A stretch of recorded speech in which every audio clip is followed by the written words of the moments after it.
제가 그 식당 중에서 되게 기억에 남았던 술집이 있었는데 어쨌든 제가 온라인에서 찾아보고 가기는 한 건데 온라인에선 잘 안 드러나 있었는데 오히려 오프라인에 글을 잘 붙여놓으셨더라고요. 일단 메뉴판에 본인이 왜 술집 운영하게 되었는지에 대해서 이렇게 글을 쓰셨는데 글 자체가 엄청 유려하거나 뭐 이런 건 아니에요. 그냥 본인의 글을 정말 담담하게 썼는데 그게 아직도 기억에 남고 사실 엇비슷한 음식 맛이었을 수도 있는데 그 스토리를 알고 먹으니까 훨씬 맛있게 느껴지는 거예요. 그 스토리가 뭐였냐면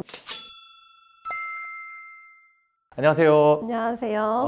작가님 진짜 반갑습니다. 작가님 책이 굉장히 좀 두껍잖아요. 절반 정도 제가 목차별로 관심 있는 부분들 좀 많이 보다 보니까 자영업자분들, 사업하시는 분들한테 진짜 도움이 많은 내용들이 많더라고요. 그래서 그 내용 중에서도 또 작가님하고 통화할 때 한 5가지 동네에서 이렇게만 하면 매출 1등, 매출 2배 이상 올라갈 수 있는 그런 방법들이 있다고 말씀하셨잖아요. 그 내용이 조금 궁금해서 이렇게 좀 초대를 하게 됐습니다. 영광입니다. 작가님이 하루 만에 글쓰기 하나로 1억 그리고 펀딩 하실 때 56,000%였나? 이 56,000%는 우리나라 역사에 없지 않나요? 어떻게 된 거죠? 근데 사실 프로는 중요하지 않고 왜냐면 제가 그 목표 금액을 어떻게 설정했냐에 따라서 프로가 나오는 거니까 어쨌든 제가 썼던 상세 페이지로 첫날에 1억이 나오고 그리고 펀딩 기간이 보통 한 2주 정도 되는데 2억 4천 정도가 나왔던 게 제 첫 제품이었고 이후에 제가 본업이 아니라 부업으로 이제 판매를 했던 거는 한 5번의 펀딩을 거쳐서 총 한 5억 4천 정도 펀딩 금액을 모금했는데 이게 제가 썼기 때문에 비용이 안 들고 그리고 디자인이나 마케팅이나 이런 데 소폭 비용이 들긴 했지만 어쨌든 마진율이 되게 큰 업이어가지고 그리고 시간도 제가 본업을 하면서 부업으로 한 거기 때문에 정말 최소화로 들여가지고 할 수 있는 업이 글쓰기 부업이었다는 거는 저는 이 시장도 되게 큰 시장이 아닌가 이런 생각이 들어요. 글쓰기 하나로 어떻게 보면 이 자리까지 오신 거잖아요. 속된 말로 돈도 많이 버셨고 글쓰기 하나로 모든 사업을 지금 이루고 계신데 자영업자분들 또 사업하시는 분들한테도 글쓰기가 정말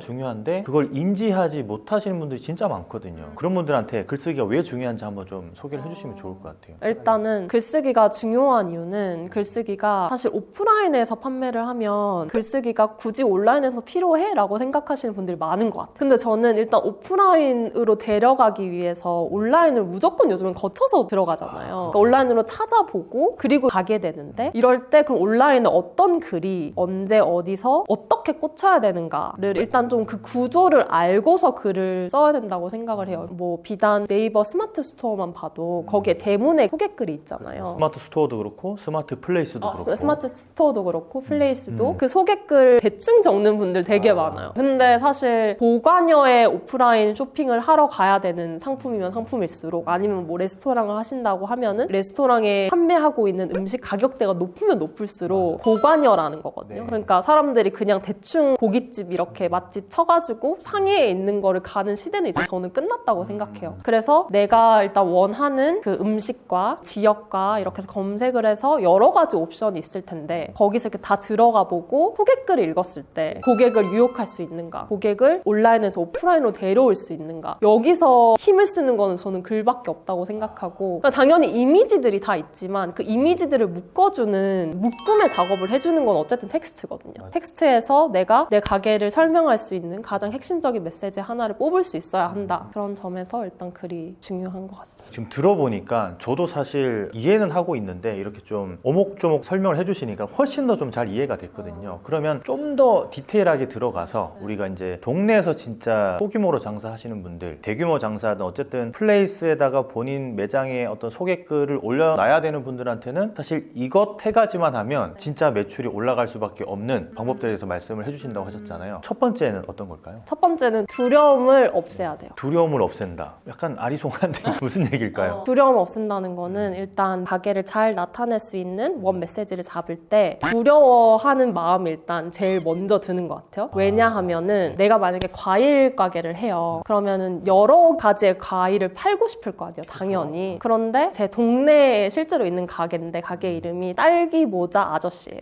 딸기 모자 아저씨. 딱 듣자마자 아 여기는 딸기만 전문으로 파는 곳인가? 이런 생각이 딱 들잖아요. 네. 근데 실제로는 딸기도 팔고 다른 과일도 팔아요. 근데 일단 딸기 하면은 그 집이 먼저 생각이 나는 거죠. 그래서 보통의 이제 과일 가게 집들이 어떻게 이름을 짓냐면 김신의 비타민 아니면은 철순의 과일 가게 이런 식으로 가게 이름을 짓거나 이제 그걸 메시지로 삼는데 충분히 뾰족하지 않은 메시지라고 저는 생각을 해요. 소상공인한테 특히 이 많은 과일 중에서 이 과일만큼은 내가 전문가다. 이거를 나타낼 수 있는 키 메시지를 뽑아야 되는데 그때 아 내가 이렇게 조그만 메시지에 나를 가두면 아 그럼 내가 나중에 확장을 못하는 거 아니야? 그것 때문에 그럼 두려워서 그게 두려워서 훨씬 더 두리뭉실한 내 강점을 드러내지 못하는 메시지를 설정을 하게 된다는 거죠. 그러니까 과일 가게도 그렇고 어떻게 보면 치과나 병원이나 똑같은 거겠네요. 어떻게 맞아요, 보면. 맞아요. 뭐 예를 들면 이제 저는 삼겹살에 소주 한잔 하는 걸 되게 좋아하는데 그러면은 삼겹살을 내가 먹고 싶은 사람으로서 삼겹살 맛집을 찾아보면은 제일 먼저 거르는 집은 삼겹살만 팔지 않는 곳. 우리는 삼겹살도 맛있게 하고요. 우리는 소고기도 맛있게 하고요. 우리는 닭고기도 맛있어요. 라고 말하는 곳을 제일 먼저 거르죠. 그러고 나서 거르는 곳. 우리 집은 삼겹살도 맛있고 목살도 맛있어요. 근데 제가 먹고 싶은 건 삼겹살이니까. 그래서 삼겹살에 누구보다 진심이고 삼겹살만 잘하는 곳을 찾게 되는 거죠. 소고기, 닭고기까지 담으려고 하는 가게가 요즘 어딨어 싶지만 동네에도 있어요. 제일 많죠 어떻게 네. 보면. 그런 것들을 보면은 이게 두려움에서 오는 거구나. 왜냐하면 그 말은 또 즉슨 내가 내 제품에 그만큼의 자신이 없나? 이런 생각도 들어요. 내가 가진 그 제품 하나, 만약 밀면이면은 이 밀면 하나를 내가 누구보다 기깔나게 잘하면 밀면 하나로 승부를 봐야 되는데 밀면에 다른 거를 계속 붙이기 시작하는 거예요. 왜냐하면 자신이 없으니까. 제가 작가님이 이 말씀 해주시니까 최근에 이제 사례가 하나가 생각나는데 저희 동네에 추어탕을 파는 매장이 있어요. 추어탕을 파는 매장이 있는데 저는 추어탕을 가끔 먹는데 제 와이프는 안 먹어서 같이는 못 가고 혼자만 가야 되는데 추어탕 매장이 한 3군데가 있는데 제가 한 군데만 가거든요. 왜냐하면 그 추어탕은 추어탕 하나만 잘합니다라는 카피가 대문에 써져 있어요. 다른 건 안 팔아요. 근데 다른 매장에는 추어탕도 팔고 코다리찜도 팔고 쭈꾸미 볶음도 팔고 여러 가지 팔거든요. 거기에서 확실히 저도 모르게 그냥 거기만 인지하게 되는 거네요. 어떻게 보면 이게 브랜드 카피로 쓸 수도 있을 정도 되게 중요한 항목이네요. 그죠? 혹시 뭐 또 다른 실제 사례 같은 게 있을까요? 예를 들면 제가 PT를 받으러 가요. 그러면은 제가 PT를 받는 목적은 엉덩이를 이렇게 뽕긋하고 예쁘게 만들고 싶은데 PT 중에서도 애플힙 전문 PT가 있더라고요. 그래서 거기는 다른 거 안 하고 애플힙만 전문으로 한대요. 거기는 바로 신청을 못 하고 대기를 걸어야 되더라고요. 그리고 뭐 요가원에서도 일반적으로 우리는 전통 요가만 해요. 뭐 우리는 뭐 젠 요가만 해요. 이런 식으로 할 수가 있는데 저는 그거보다 사실 더 대중이 확실하게 꽂힐 수 있는 방향은 요가 프로필 전문 프로그램. 그러니까 이 프로그램을 이수하면은 내가 인스타그램에 이렇게 올릴 수 있는 그런 포즈를 만들어주는 전문 프로그램. 명확한 목적성을 띈 브랜드 카피로 마케팅 문구로 사용을 하게 되면 훨씬 더 좋은 효과를 볼 수 있다는 거죠. 와, 이렇게 사례로 들으니까 진짜 좀 더 많이 와닿는 것 같아요. 그럼 이제 3가지 중에서 첫 번째 말씀하셨는데 두 번째는 어떤 게 있을까요? 두 번째는 감각을 잘 이용해 보는 것도 되게 좋은 방법이 될 수가 있어요. 감각 어떤 걸까요? 일단은 큰 그림은 메시지를 봤어요. 근데 까먹으면은 말짱 도루묵이잖아요. 그래서 이 메시지를 잘 기억하게 하는 방법 중에서 2가지가 있는데 하나는 요즘에는 좀 많이 알고 있는 숫자를 사용하는 방법이 있고 그다음에 두 번째는 감각을 사용하는 방법이 있어요. 숫자 먼저 말씀을 드리면 예를 들면은 우리가 메시지를 만들 때 숫자를 넣어주면은 사람들이 왜 기억하기가 더 쉽냐면 우리는 이미 텍스트의 홍수에 살고 있어요. 이미 텍스트가 너무 많아요. 거기에 숫자 하나가 들어가면은 사람들이 기호로 그것은 인지를 하기 때문에 텍스트를 인지하는 것과는 다른 뇌 영역이 처지는 그런 상황인 거죠. 그래서 이 내가 말하고자 하는 메시지에다가 숫자를 얹어줬을 때 훨씬 더 기억하기 쉬운 메시지가 되는데 예를 들면 뭐 기안84 같은 연예인도 그냥 기안이라고 생각을 해보세요. 기안일 때와 기안84였을 때 내가 기억하는 기억의 그 용이성이 좀 달라지잖아요. 그리고 내가 배를 파는 과일 장수인데 우리 집은 뭐 배를 하루에 엄청 많이 팔아요 라고 얘기하는 것보다 우리는 하루에 100박스씩 팔아요. 이렇게 얘기하는 게 훨씬 더 효과적인 메시지가 될 수 있고 치킨을 예로 들면 뭐 60개 치킨 이것도 사람들이 처음엔 60개 보고 왜 이게 60개 치킨인가 60개만 판다는 거야? 막 이런 식으로 생각을 해서 사람들의 이제 궁금증을 자아내기도 하고 어쨌든 사람들이 기억하게 만드는데 장치로도 쓴 거잖아요. 아까 예시를 든 그 딸기 모자 아저씨라는 메시지의 경우도 이 메시지를 딱 떠올렸을 때 내가 이 딸기라는 빨간 색깔의 색감이 딱 먼저 떠오르고 딸기 모자를 쓴 아저씨의 형상도 떠오르고 딸기의 뭔가 냄새, 촉감 이런 것들이 같이 건드려지는 그런 메시지.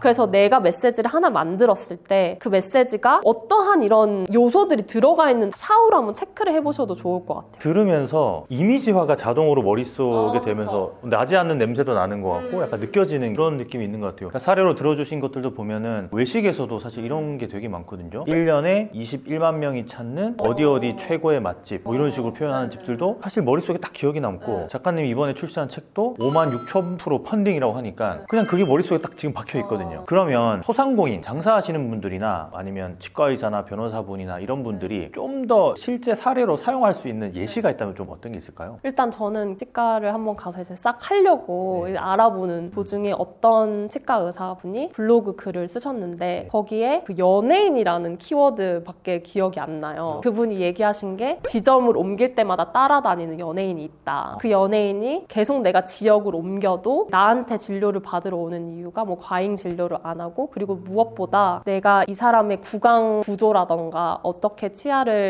앞으로 관리해야 된다던가 이런 거를 너무 세세하게 자세하게 잘 알려줘가지고 이 연예인이 나만 따라다닌다 이런 후기성 글을 본인 직접 적으셨는데 그걸 읽고 나서 저는 다른 건 다 생각 안 나고 이 치과 의사는 연예인이 따라다니는 치과 의사구나 이렇게 딱 이미지가 한번 연상이 된 거예요. 그게 머릿속에 기억이 남을 수밖에 없구나. 또 연예인이 따라다니는 치과라면은 권위성도 있어 보이고 그죠? 그런 스토리텔링도 가능하겠군요, 그죠? 감각을 이용해서. 이건 나도 좀 써먹어야겠는데. 자, 두 번째 감각에 대해서 좀 설명해 주셨고 자, 그럼 마지막 동네에서 장사하시는 분들이 이런 매장 소개 글을 쓰면 진짜 매출이 오를 수밖에 없는 거. 세 번째는 뭘까요? 세 번째는 갈등. 이건 가장 좀 아리송한데요. 무슨 의미가 있을까요? 갈등은 일단 평이한 말로는 서사가 있어야 돼요. 내러티브가 있어야 되는데 서사도 그냥 서사가 아니라 갈등이 있는 서사. 갈등이 있는 서사. 아직도 잘 모르겠어요. 예를 들면은 제가 5.4억을 만든 영어 전자책이 있는데 거기서도 일반적인 서사가 아니라 갈등이 있는 서사로 제 제품을 설명을 했어요. 예를 들면은 일반적인 서사는 이런 거예요. 제가 미국의 아이비리그를 나왔는데 내가 아이비리그 출신이니까 나만 믿고 따라와 뭐 이렇게 서사를 풀 수도 있죠. 근데 이렇게 풀 수 있는 서사를 어떻게 다르게 풀었냐면 일단 저희 아버지가 저를 이제 미국에 유학을 보내는데 10억이 넘게 들었어요. 그래서 아버지가 항상 저한테 하는 말이 10억 언제 갚을 거냐.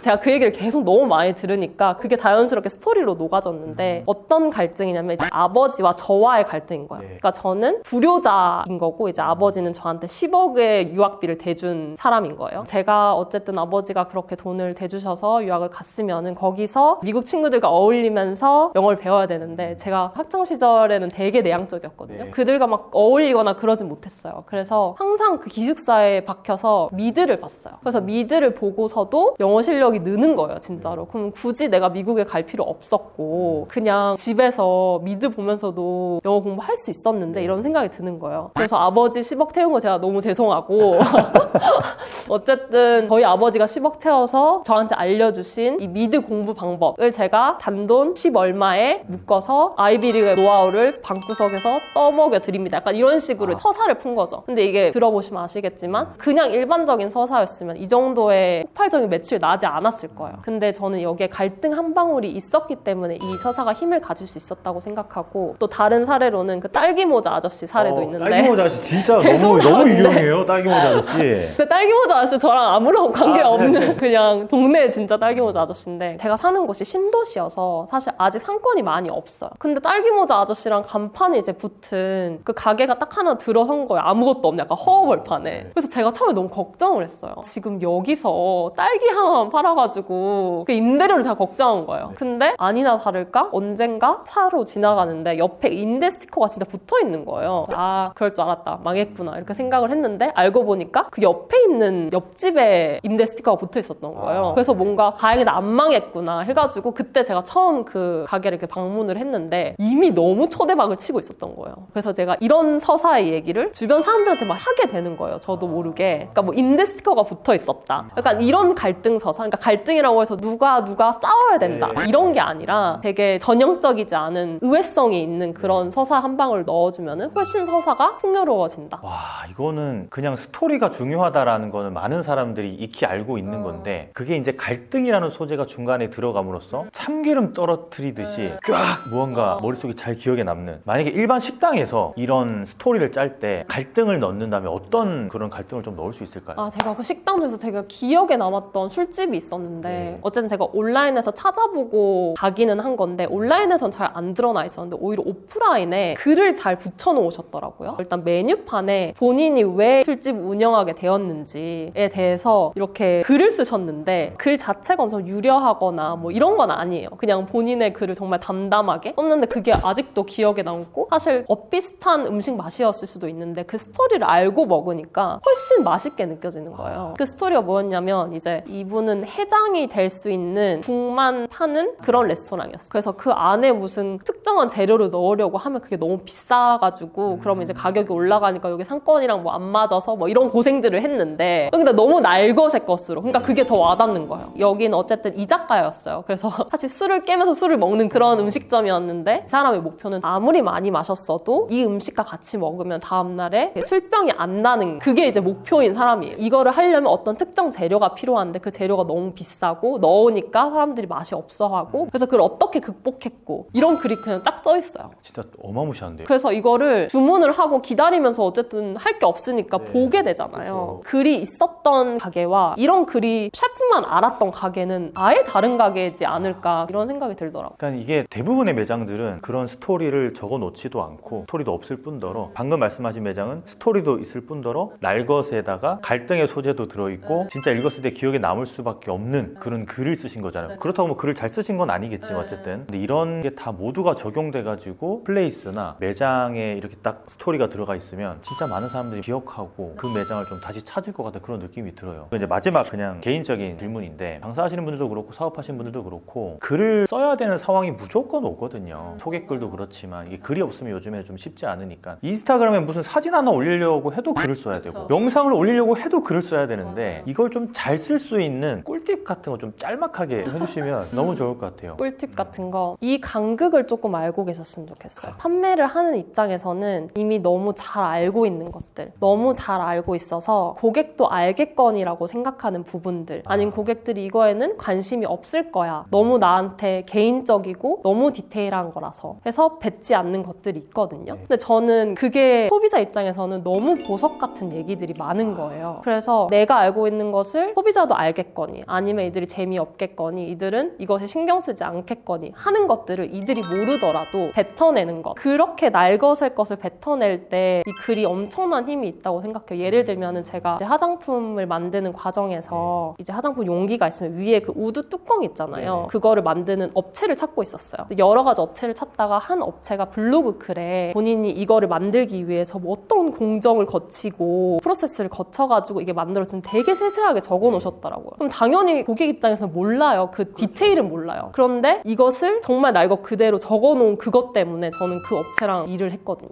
그게 소비자가 모르더라도 이 사람이 이거에 진짜 진심이고 이거에 전문가고 이렇게 하고 있구나를 보여줄 수 있는 글, 그런 날것의 글을 썼을 때 그 글은 훨씬 더 힘이 있는, 진짜로 팔리는 글이 된다고 생각을 해요. 근데 이거 진짜 모든 사업에 적용되는 거라고 저는 방금 생각이 들었는데, 왜냐하면 제가 하고 있는 사업들 중에서도 자영업 아카데미 같은 걸 운영할 때도 그 과정들을 그냥 다 보여주거든요. 그걸 준비하는 과정도 다 보여주고, 그리고 왜 이렇게 하는지 설명도 다 하고 나서 이제 수강 신청을 받거나 브랜드 컨설팅 같은 거 할 때도 왜 간판을 이거를 다는지를 다른 사람들한테 다 얘기를 하거든요. 그거 진짜 좋은 것 같아요. 왜냐면 브랜드 간판 다는 것부터 시작해가지고 저도 책 이번에 출간을 했을 때 책 표지가 시안이 3개가 있었어요. 그 시안 3개를 제 팔로워 분들한테 보여주고 이 3개 중에서 뭐가 마음에 드세요? 를 투표를 붙였어요. 근데 그게 다 과정인 거죠. 근데 보통의 사람들은 그냥 나만 보고 이 셋 중에서 내가 고른단 말이에요. 이렇게 해가지고 나중에 나 책 냈어요 짜잔 하는 것과 예비 독자들과 이런 과정들을 함께 나누고 그들과 함께 뭔가 만들어 나가는 후에 내가 책을 내는 거에 그 이후의 파급력은 완전히 다른 거죠. 그러니까 식당을 컨설팅 할 때도 저희는 이제 브랜드 만들 때부터 그 브랜드의 이야기를 하고, 사업자 등록하기도 전부터 사진을 올리거든요. 임대차 계약하고 뭐 목공공사하고 뭐 간판 달고 하는 것들을. 그러면 이제 그 동네 사람들이 굉장히 궁금해하다가 나중에 이제 찾아오고 유니폼 같은 거 이제 투표해가지고 저희가 손님들이 고르게 하고 그걸 진짜 입혔을 때 손님들이 진짜 음료수 들고 찾아오시더라고요. 오픈 딱 하고 나면. 원래는 오픈하고 나면은 와가지고 이제 여기 뭐 돈 많이 들었겠네요, 월세 얼마예요, 막 이렇게 물어보는데, 그러고 나서 이제 오픈하면은 응원하러 이렇게 딱 오시더라고요. 방금 말씀해주신 게 모든 사업에 적용될 수 있는 건데 많이들 좀 간과하고 있는 게 아닌가 그런 생각이 듭니다. 그게 근데 저는 내 내적 친밀감이라는 단어로도 정리가 될 수 있는 것 같은데 어쨌든 저는 브랜드가 예전에는 많이 노출되고 그러면 사람들이 브랜드로 인식하는 시대였다고 생각을 해요. 대형 브랜드들에서 빵빵 본인 제품들에서 떠들면 사람들이 아 이게 유명하구나 이게 좋구나 이걸 브랜드로 이제 인지하고 신뢰하는 시대가 있었다고 하면 이제 그 시대는 가고 이렇게 뭔가 과정을 공유하고 날 것의 것을 그대로 보여주고 이런 브랜드들이 내적 친밀감을 통해서 신뢰를 얻는 그런 시대의 흐름이 이제 바뀌어왔다 이렇게 생각을 하고 내적 친밀감을 쌓는 데 있어서 다양한 도구들이 있죠. 영상으로 내 모습을 계속 노출해 줄 수도 있고 이미지로도 노출해 줄 수도 있고 그런데 제일 간편하고 제일 돈 안 들고 제일 효율적으로 바로 할 수 있는 거는 글이라는 거죠. 너무 공감돼요. 저는 너무 공감돼. 글은 내가 한 번 적어 놓으면은 내 글에 공감하는 수많은 사람들이 나에 대해서 이미 내적 친밀감을 가지게 되는 거예요. 너무 효율적인 도구인 거죠. 진짜로 저도 짧은 에세이 같은 거를 뭐 유튜브 커뮤니티나 인스타그램에 써서 올리는데 오히려 그것 때문에 막 너무 진실성 있게 보인다, 너무 신뢰간다 약간 이런 DM도 많이 받거든요. 진짜 작가님 하신 말씀이 너무 많이 공감되는 1인 중에 한 명입니다. 오늘 인터뷰 너무 감사드리고요. 많은 분들이 진짜 작가님 책 보시고 장사하거나 사업하는 데 도움을 좀 많이 받으셨으면 좋겠어요. 너무 감사합니다, 작가님. 감사합니다. 고맙습니다. 네. 감사합니다.